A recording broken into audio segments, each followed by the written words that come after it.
राम राम। जय माँ भारती, जय छत्तीसगढ़। आप सभी का मेरे YouTube चैनल सत्य साक्षात्कार में हार्दिक अभिनंदन एवं स्वागत है। आप सबसे निवेदन है कि आप सब मेरे चैनल को लाइक, सब्सक्राइब और शेयर निरंतर जारी रखेंगे। आज एक बहुत वायरल वीडियो का विश्लेषण और आकलन करने का प्रयास करते हैं। देखिए, 2 अप्रैल को जो बहुत हाई प्रोफाइल सीट है राजनांदगांव, उसमें छत्तीसगढ़ के पूर्व मुख्यमंत्री, पाटन के विधायक श्री भूपेश बघेल जी की नामांकन रैली थी। उन्होंने राजनांदगांव से इस बार लोकसभा के लिए अपना पर्चा दाखिल किया और बहुत बड़े अस्तित्व की वो लड़ाई लड़ रहे हैं, क्योंकि विधानसभा चुनाव कांग्रेस के नेता ये मानते हैं, प्रदेश की ये जनता मानती है कि भूपेश बघेल जी के कारण उनको ये बहुत बड़ी हार मिली। जबकि देश के बड़े मीडिया घराने, देश के बड़े राजनीतिज्ञ ये मान के चल रहे थे कि छत्तीसगढ़ में कांग्रेस की ही सरकार रिपीट होगी। नामांकन रैली हुई, अच्छी भीड़ मानी जाती है, लोग बता भी रहे हैं।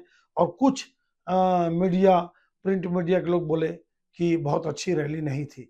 लेकिन विषय ये नहीं है। विषय ये है कि छत्तीसगढ़ और मध्य प्रदेश और हिंदुस्तान की राजनीति में एक बड़ा चेहरा, एक बड़ा नाम, स्वर्गीय बिसाहूदास महंत जी, जो पंडित श्यामाचंद्र शुक्ल जी के मंत्रिमंडल में मंत्री थे, उनके बेटे जो मध्य प्रदेश में भी मंत्री थे, गृह मंत्री मध्य प्रदेश में, और छत्तीसगढ़ में विधानसभा अध्यक्ष और बड़े नेता, सांसद रहे और अभी अपोजिशन लीडर हैं, चरणदास महंत जी का वो भाषण, वो उनका बयान आज इतना वायरल हो रहा है और उसके खिलाफ धरना हो रहा है, उसके खिलाफ प्रदर्शन हो रहा है। आखिर इतना सज्जन नेता, इतना सुलझा हुआ नेता, इस तरह का बयान जो कोई कल्पना नहीं कर सकता, महंत जी ने ऐसा क्यों कहा? क्या कहा कि हम अपनी गलती से चुनाव हारे। अपनी गलती मतलब भूपेश बघेल जी की गलती से हारे। कार्यकर्ता अभी तक हताश है, निराश है, सक्रिय नहीं है। आप राजनांदगांव से ऐसा सांसद चुनिए जो मोदी जी और भाजपा को लाठी मारने की क्षमता रखता हो। आप ऐसा सांसद चुने बिलासपुर में देवेंद्र यादव जी, जो मोदी जी का सर फोड़ सकता हो। शिव डहरिया जी तो गाली गलौज करने में माहिर है, मतलब वो गाली गलौज ही कर सकते हैं। और बताइए, आप चुनाव हो रहा है राजनांदगांव में, भाषण दे रहे हो राजनांदगांव में, नामांकन रैली है राजनांदगांव में, जिंदल जी कहां से आ गए? नवीन जिंदल को जूता मारो।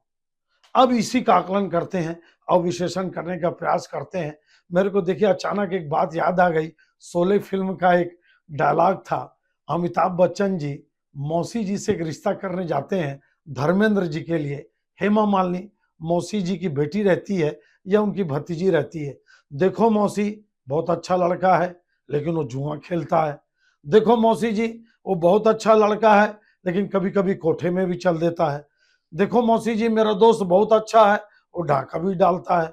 देखो मौसी जी, मेरा वो दोस्त बड़ा होनहार है, लेकिन क्या करोगे, कभी कभी शराब के नशे में गिर भी जाता है।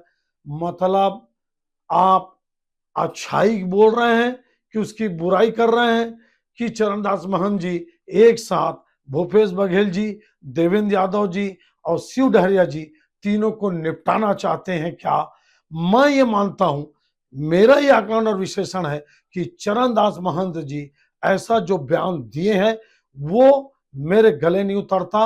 वो कोई आक्रोश में बयान नहीं दिए, वो कोई बयान अचानक नहीं दिए, वो कोई बयान मतलब भूपेश बघेल जी को जिताने के लिए नहीं दिए, वो कोई बयान देवेंद्र यादव को जिताने के लिए नहीं दिए, वो कोई बयान शिव डहरिया जी को जिताने के लिए नहीं दिए। क्योंकि माना जाता है कि छत्तीसगढ़ की राजनीति में चरणदास महंत जी और भूपेश बघेल जी की 2 अलग अलग धुरी है। न तो वो अजीत जोगी जी को सीएम पसंद किए चरणदास महंत जी, और न भूपेश बघेल जी को एज ए सीएम पसंद किए। अब आप देखिए, इसके मायने निकालिए।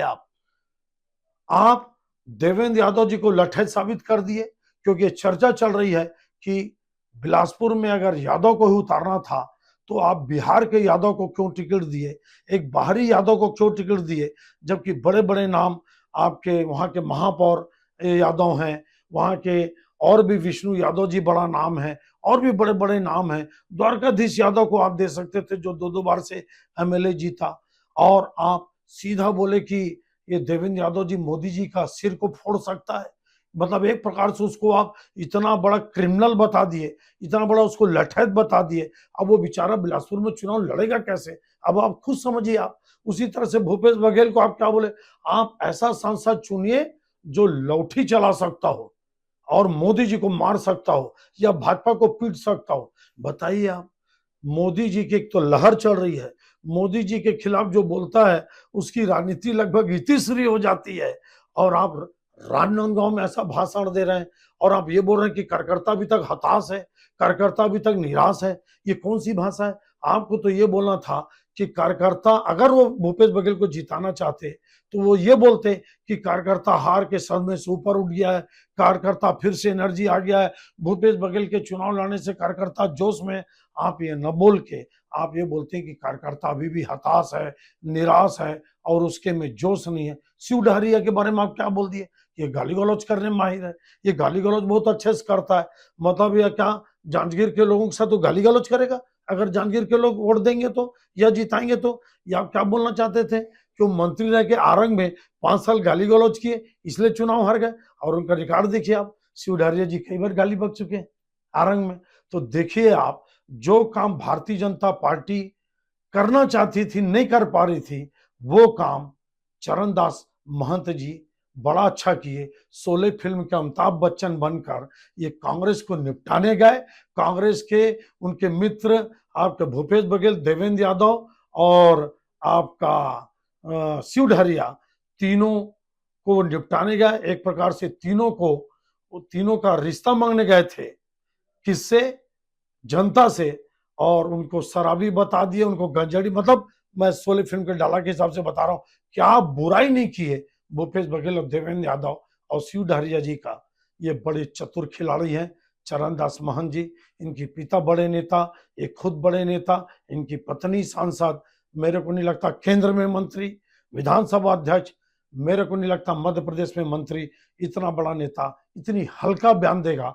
और महंत जी उस तासीर के आदमी नहीं है जो कभी भी लूज टॉक करें और उसके बाद छत्तीसगढ़िया गैर छत्तीसगढ़िया की बात करना, ये भी महंत जी अपने राजनीतिक जीवन में कभी नहीं किए। पहली बार इस तरह की भाषण का उपयोग किए और जिंदल को लपेटे। मतलब जो जिंदल कभी भूपेश बघेल जी या देवेंद्र यादव जी को कभी चंदा देने वाला भी होगा तो उसको गाली गलौज करके, जूता मारो बोल के इनको चंदा से भी मरहूम कर दिए।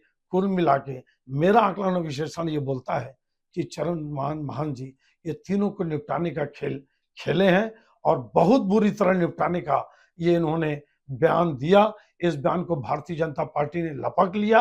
अब जनता ही तय करेगी कि इस बयान के और क्या माने निकलते हैं और इनको कितना बड़ा नुकसान होता है, क्योंकि ये माना जा रहा था कि भूपेश बघेल जी बहुत अच्छा चुनाव लड़ेंगे।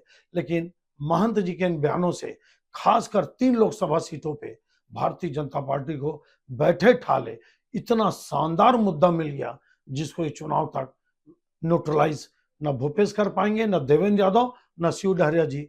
ये आकलन विश्लेषण आपको कैसा लगा?